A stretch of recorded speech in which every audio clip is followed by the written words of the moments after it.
bertemu kembali di podcast Cakap-Cakap Pro Sumut TV.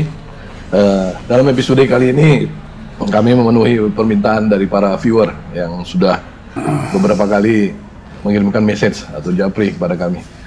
Kemarin kami bercakap-cakap dengan Datuk Samsul Arifin dan respon yang sangat luar biasa kami terima dari berbagai media sosial. Di YouTube juga komentar positif juga sangat banyak. Di berikutnya kami hadirkan putri beliau, Baby Arbiana. Banyak orang belum tahu Ibu Baby ini atau Kak Baby ini adalah putri kandung Pak Samsul Arifin. Kemarin sudah ngobrol kita di studio. Sekarang memenuhi permintaan viewer, kami bertandang ke rumah Datuk Samsul Arifin. Apa kabar, Datuk? Baik, alhamdulillah. Kak Baby apa kabar? Baik, alhamdulillah. Sehat enggak? Sehat. Sehat Datuk juga. Duk, ngobrol-ngobrolnya kalau nggak ngobrol politik nggak enak sama Datuk ini. Orang tua. Pengalaman. Politik. Saya buka dulu tuh. Ya. Ganjar atau Prabowo tuh? Saya Ganjar. Ganjar, ya. Sudah ini ya, sudah firm ya tuh ya? Iya, kawan saya kenal dia minta tolong, yang lain nggak ada kan? Ya. Tapi Golkar pilih Prabowo tuh, gimana itu? Belum ada bilang sama saya. Belum ada bilang. Oh iya. Saya kan di luar sistem, tidak pengurus. Oh iya, di luar struktur ya. Nah, kalau nanti ada perintah Golkar, kita pertimbangkan. Iya. Kita anggota Golkar, NPAG saya 02, 03, 0006, 1. Tapi belum ada arahan. Belum ada arahan itu ya? Oh ya. Karena makin tajam sekarang kan di dua nama ini ya kan. Kak Baby juga sekarang sudah berlabuh partainya Pak Ganjar. Iya. Persiapannya gimana, Kak? Kemarin udah DCS ya, Kak ya? DCS sudah. Berarti di urutan Kakak di... Saya di Dapil Sumut 3. Dapil Sumut 3. Urutan nomor 6. PDIP urutan nomor 6. Waktu kita podcast kemarin belum keluar DCS ya, Kak ya? Belum keluar. Nah, ini tadi malam udah keluar DCS. Udah. Oke, udah makin mantap lah. Firm, udah maju ya? Maju. Nah, bicara soal politik, ini kan konfirmasi langsung lah ya kan, kemarin kan ngobrolnya di studio, pikiran Kak Baby. Datuk, kok bisa melepas Kak Baby ini ke dunia politik? Turunan dari kakeknya, orang politik, orang PNI, ya saya orang Golkar itu juga banyak cikal bakalnya PNI. Iya. Dia bikin pilihannya ke situ, ya saya mana bisa larang. Oh iya. Bukan disuruh bisa. Karena dia sudah punya suami, sudah dewasa, sudah banyak pengalaman. Udah ada pilihan politis sendiri. Pernah dia ikut dulu tahun berapa itu? 2004. 2004 pemilihan DPR RI juga. Waktu saya Bupati Langkat, tanpa ada apa-apa, memang fair play. Dia dapat suara berapa? 6 suara terbanyak di seluruh partai. Oh iya? Waktu itu. Berarti Kakak sempat maju? Udah sempat maju, tapi waktu itu kita ada perjanjian, Bang. Kalau saya dapat suara itu, saya akan serahkan, karena itu hanya permintaan Babah aja supaya untuk memenuhi kuota 30% perempuan pada saat itu. Kuota 30% perempuan ya? Tahun 2004. Berarti memang nggak niat lah ya waktu itu ya? Cuman membantu orang tua aja. Membantu orang tua aja ya. Jadi sekarang dilepas ke PDIP, Datuk nggak bermasalah kira-kira dengan Golkar enggak? Kan dewasa. Saya satu ketua PAN Sumatera Utara. Iya. Pak Bupati Langkat, itu hak dia kan? Iya. Jangan partai terlarang yang dimasukin. Partai terlarang saya akan ingatkan. Iya. Dari Kak Baby lah tuh, saya pengen dengar cerita gimana sih Datuk mengajarkan edukasi politik di rumah tangga atau gimana? Karena Datuk kan memang sudah dari mulai kecil berorganisasi terus ya kan matang betul itu. Artinya banyak political trap lah ya, jebakan-jebakan yang membuat orang tadinya merasa euforia masuk dunia politik, tiba-tiba terjadi sesuatu yang membuat mereka kecewa gitu. Dari pengalaman-pengalaman Datuk Samsul Arifin kan Kak Bibi bisa membagikan. Oh iya. Kalau dari Baba itu ilmu politik yang nomor 1 itu yang paling tinggi adalah diam. Diam ya? Mengamati dan menganalisa. Itu ilmu politik yang tertinggi. Diam. Iya ya. Tapi kalau sudah mulai kita banyak berbicara, itu jatuhnya nanti akan bisa dianalisa orang. Tapi kalau kita diam, justru orang bingung menganalisa kita. Iya. Tapi politik kan harus banyak bicara juga, Kak. Pada saat-saat tertentu. Memberikan pikiran-pikiran, ide. Pada saat-saat tertentu, ya. Pada saat-saat tertentu, ya. Tapi ilmu tertinggi politik itu adalah lebih menganalisa. Iya, diam ya. Iya. Datuk, waktu Kak Bibi memutuskan untuk maju, apa kira-kira reaksi Datuk? Silakan Support aja, karena dia ada bakat politiknya. Oh iya. Nggak terlambat ini tuh? Di atunya. Mana ada kata terlambat? Iya. Masih 40 berapa? 48. 48, simpel. 15 tahun dia masih bisa kan, 10 tahun, 58 stop. Kalau 15, 63 stop. Oh iya, stop ya. Ya. Dari optimis nggak ya? Kak? Optimis dong. Optimis dong ya. Karena anaknya Samsul Arifin kan. Oh iya. Ini nama ini sangat luar biasa ya, menjual ya. Menjual. Seperti yang selalu saya sampaikan bahwa Baby Arbiana putri kandung Samsul Arifin. Berarti nanti di baliho, poster, spanduk nanti ada juga tertera ya? Oh itu sudah. Ya? Sudah ya? Sudah. Oh iya. Sudah tertera. Memang kekuatan Babah itu luar biasa ya. Iya. Kalau selama ini orang yang nebeng kepada beliau, sekarang udah gilirannya putri kandung yang harus menggunakan mendaya gunakan. Karena dia punya bakat dari kecil. Iya. Ikut lomba pidato, lomba puisi, itu kan bakat. Ada kata hati yang disimpan. Iya. Jadi Datuk melihatnya sebagai satu talent ya. Adiknya jangan diajak cerita politik, males dia. Pusing. Dari cerita yang dari hadapi Datuk lah ya, selama ini ada pengalaman-pengalaman yang bisa ada cerita yang bisa dibagi sama kita. Gimana Datuk dulu mengelola Golkar, kemudian gimana nanti jadi anggota DPR yang baik. Apa mungkin kira-kira, Kak? Yang bisa saya sampaikan adalah bahwa dalam hal ini yang paling utama dari Baba itu adalah bijaksana. Bijaksana ya. Bijaksana itu dalam menentukan sesuatu itu dia harus tepat dan benar. Benar dan sesuai.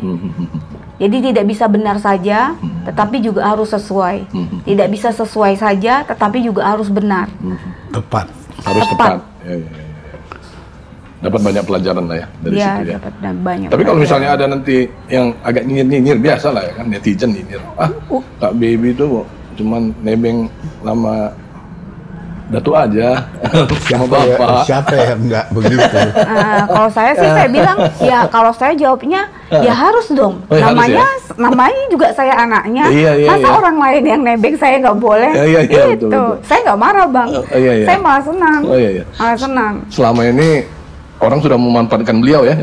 Kita podcast kemarin itu anak angkat, adik angkat, banyak ya. Banyak.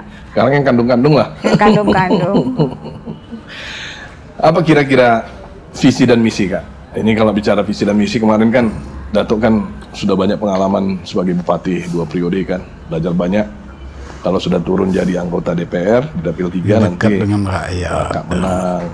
Ya, saya visi dan misi saya nomor 1, bagaimana saya sebagai anggota DPR, saya itu menjadi representasi dari rakyat, dekat dengan rakyat, sering mendatangi rakyat, bertanya maunya rakyat ini apa, apakah selain bertanya maunya rakyat ini apa, kita juga harus melihat bagaimana kemampuan negara kita, bagaimana mensinkronkan antara negara dan rakyat.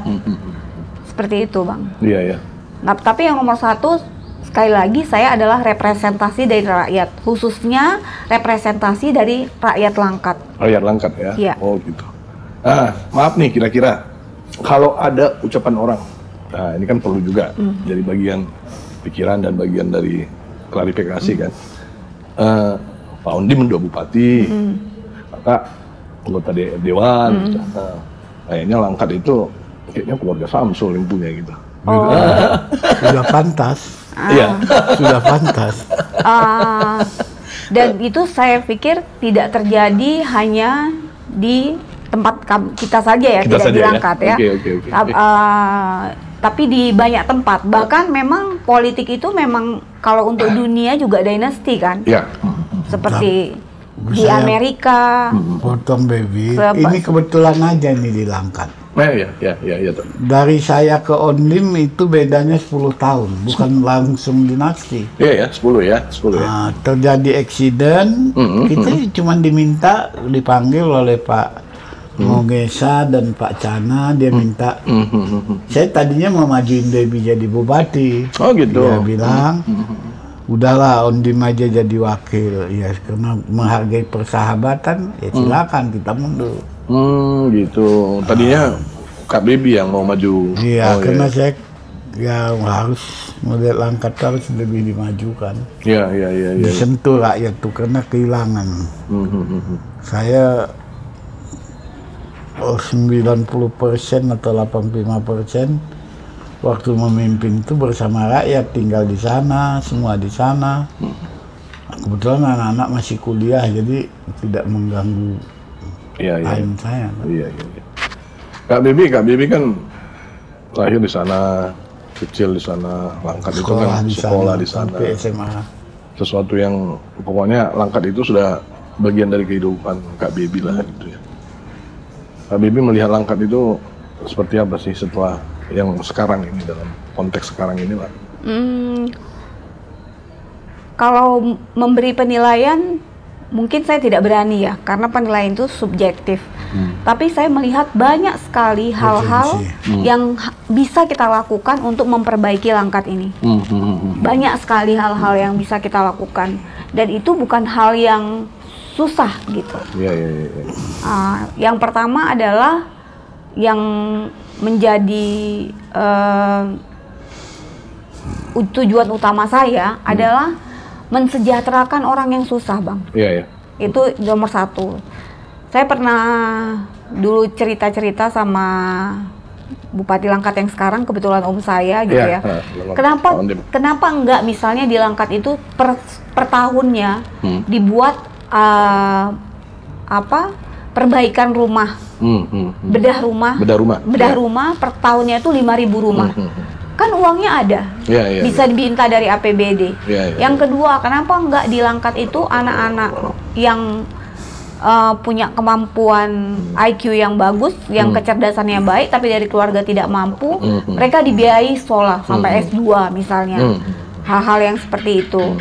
Terus misalnya orang yang memang tidak mampu membayar BPJS, tapi dia sakit, saat itu harus ditolong juga. BPJS-nya menyusul seperti itu. Dan masih banyak lagi lah yang harus bisa kita perbaiki di Langkat itu, terutama sumber daya manusianya, Bang. Oh iya, sumber daya manusia memang yang utama ya. Kalau misalnya sudah bagus perbaikannya, ya otomatis daerah juga akan. Tuh, pernah ingat masa kecil Kak Bibi nggak? Ya nggak lucu-lucu. Bibi ini orangnya dari kecil udah ada bakat kepemimpinan. Oh iya. Untuk pramuka. Pramuka ya? Banyak dia ikut sepatu roda. Ikut sepatu roda? Oh iya. Itu kan olahraga yang aneh itu, sepatu roda di kampung-kampung. Iya. Ada juga di Langkat sepatu roda. Jadi ada bakat, dia orang yang suka menghadapi tantangan. Iya. Suka menghadapi tantangan. Ada niru Datuk lah sih gitu ya. Banyak lah. Banyak lah ya. Bukan kita dikit, kalau banyak. nggak ada tantangan, berarti kita nggak hidup lah. Iya. Jadi kita energi kalau ada tantangan. Makanya kalau musuh-musuh saya ngelawan saya, didiamin aja. Baru saya mati. Kalau petinju fighter, dia kita boxer. Kalau dia boxer, kita fighter. Iya. Pokoknya berganti gaya, jangan sampai sama ya. Ya, nggak boleh. Kak Bibi, tantangan berpolitik sekarang apa sih yang paling berat gitu? Di saat-saat kayak gini kan banyak orang pengen terjun ke dunia politik. Dulu kan orang ke dunia politik itu memang karena passion. Sekarang kan sudah banyak itu datang ke dunia politik kan ya modal kapital kan gitu. Iya. Ya, itu juga saya sadari ya. Ya. Tapi saya juga yakin gitu. Ya. Yang memilih itu adalah manusia. Nah, gitu. Mereka mempunyai hati. Datang dengan modal kapital tapi tidak dikenal, tidak diketahui, datang 5 tahun sekali, tidak pernah menyentuh. Hati nurani akan berbicara karena pemilih di politik ini itu kan manusia bukan robot, Bang. Iya. Jadi saya yakin masih banyak orang-orang baik, orang-orang yang mempunyai hati tulus mau memilih apa yang mereka rasa terbaik untuk mereka. Dan saya sebagai yang akan dipilih berusaha menjadi yang terbaik. Apa yang bisa saya lakukan? Ketokohan Datuk? Oh, jangan ditanya lagi, Bang. Jadi kalau ketokohan Datuk itu TikTok saya itu awalnya cuma 300 ya. Iya. Begitu kita masukkan Datuk, viewernya langsung 126.000, ya? langsung roket. Itu jadi senjata pamungkas. Banyak memang komentar-komentar di YouTube, di TikTok juga komentarnya sangat positif semua.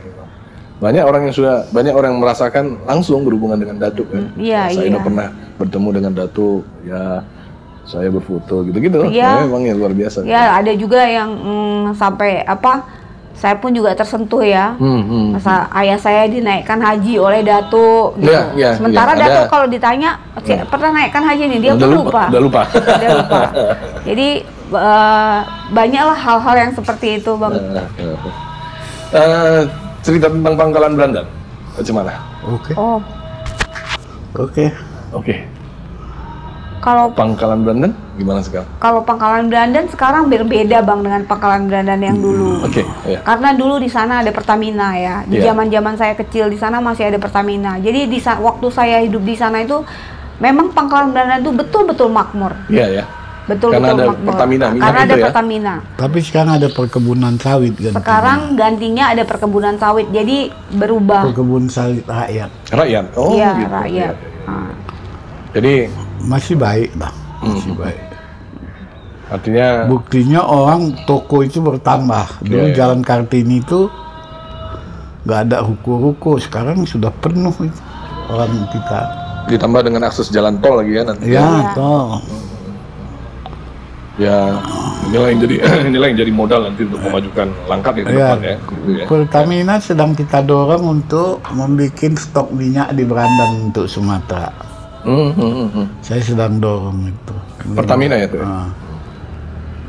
Jadi nanti stok minyaknya dari Pangkalan Brandan, gitu ya. Tempat stok minyak. Tempat stok minyak. Ya. Jadi kalau terjadi apa-apa secara strategi, kita sudah ada stok minyak.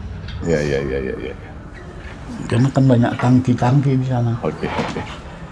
Dalam kehidupan sehari-hari Datuk dengan Kak Bibi, orang kan pengen tahu juga ini. Relasinya seperti apa setiap hari sih? Ya, seperti kawan. Kawan ya? Tom and Jerry. Tom and Jerry juga. Tom and Jerry. Tom and Jerry itu apa? Tom and Jerry itu apa? Kadang-kadang berbeda tuh. Kadang-kadang sama. Ya, salah. Jadi kalau dia tidak sependapat, saya diam. Oh gitu ya. Belum waktunya dia untuk sependapat. Bentuk kecintaan lah itu Tom and Jerry. Biar dia belajar dari pengalaman dia. Iya. Jangan kita paksakan harus begini. Kita juga belajar dulu, bikin salah dulu, baru bikin betul. Kira-kira energinya Kak Bibi gimana sekarang menjelang DCS ini? Sudah siap dengan semua kekuatan, powerful? Ya, siap. Siap. Saya pikir dia yang sudah start dulu. Dulu. Yang lain belum ada, baru datang sekali, pulang ke Jakarta datang. Dia udah stay di sini berapa bulan? Sudah hampir 3 bulan. 3 bulan ya Kak ya? Mempersiapkan segala sesuatunya ya? Pulang ke Jakarta paling berapa hari, balik lagi ke sini. Pulang ke Jakarta berapa hari, balik lagi di sini. Memang akhirnya memang harus mendongkrak dulu ya popularitas ya, karena selama ini kan belum tahu orang ya. mendongkrak Baru popularitas. nggak tahu orang anak-anak saya. Betul. Karena nggak muncul. Iya, iya. Nama aja kadang-kadang tahu anaknya baby. Iya, iya. Jadi waktu gubernur, waktu bupati, kenapa nggak sering bawa Kak Bibi nih foto-foto Ke kantor saya cuma sekali aja. Iya, foto-foto depan media kan biasa itu kan, biar memperkenalkan lah. Saya nggak ada punya rancak untuk anak saya, biarlah hidup berbahagia Oh iya. di rumah tangganya. Suaminya seorang dokter jantung, Iya, iya, iya. dia juga punya usaha, ya udah. Iya, iya. Tapi ada panggilan jiwa mungkin, ditawarkan untuk dia pengabdiannya kepada bangsa ini, ya dia tanya silakan. Jadi memang dari dulu memang tak ada niat ya untuk menyampaikan kepada publik ya. Oh ini anak saya ini. Oh enggak, kalau itu orang minta waktu habis saya bupati dia jadi bupati. Oh iya. Oh iya. Baby udah bisa Pak? Enggak lah. Usia Kak Bibi waktu itu usia berapa? Berapa sih? 30-an ya? 30-an lah. 30-an. 30-an. 30 setengah lah, Bang. Pertimbangan tidak menerima itu? Bukan tidak, saya nggak kasih biar dia berbahagia rumah tangga. Oh gitu. Oh.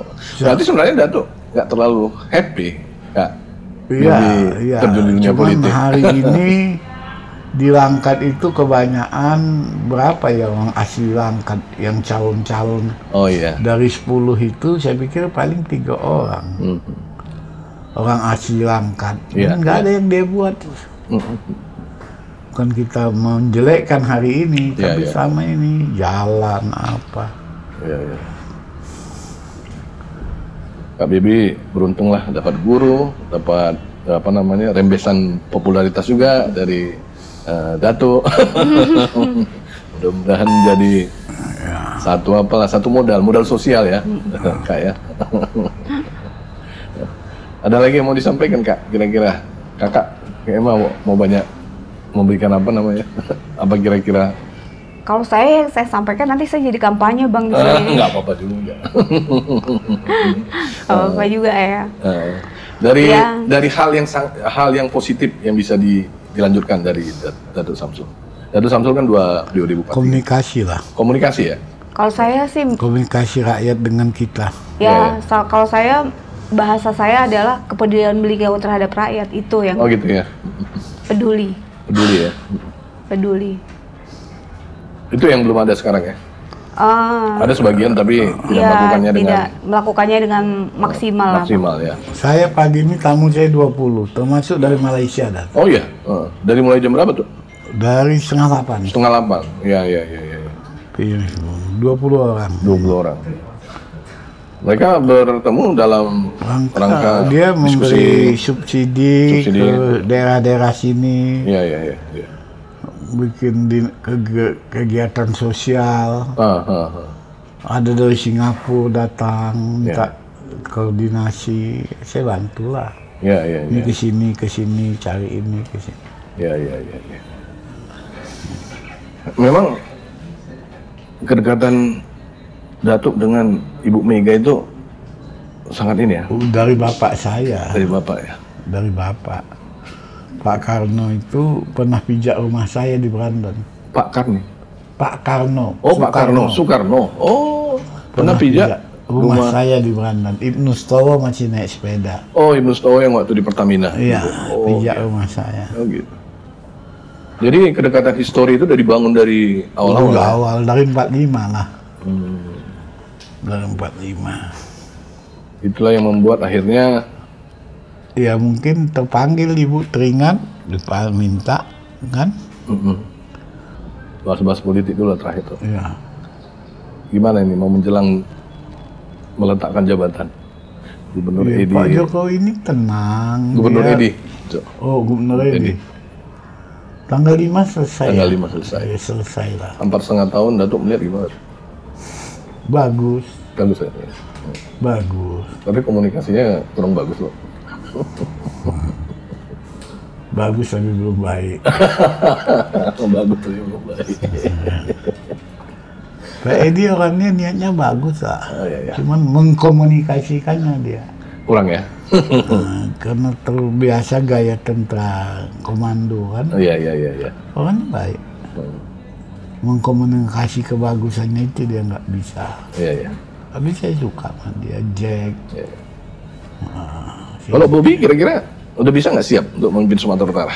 Ya udah belajar dari Medan mungkin bisa lah. Udah bisa lah ya. Bisa. Ya. 4,5. Saya maunya banyak calon loh, jadi kita bisa milih. Jangan itu aja. Biar ada Cuman variatif. nggak ada yang berani. Saya mau maju lagi nggak dikasih anak-anak saya udah 70. Udah santai-santai aja babakan. Memang nggak boleh lagi ya Kak? Boleh maju lagi? Nggak usah lah Bang. Nggak usah ya. Ya, biar Indonesia ini dipegang generasi yang muda-muda lebih ya? muda. Ya. Milenial Kak ya? Milenial. Ya. Generasi inilah. Iya. Ya.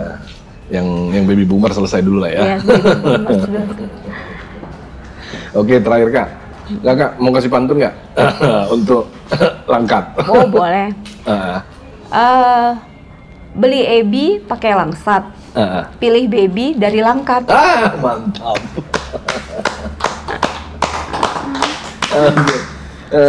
Terima kasih di podcast Cakap-Cakap. Kami sudah mendapat banyak insight dari Datuk Samsul dengan Kak Baby Arbiana. Mudah-mudahan ini menjadi satu insight juga lah kepada pemirsa untuk melihat mana yang akan menjadi calon yang bagus yang untuk mewakili daerah-daerah di Sumatera Utara, khususnya di Langkat. Kami dari Prosumut ucapkan jangan lupa like, subscribe, and share, dan dukung konten-konten lokal. Oke, ya.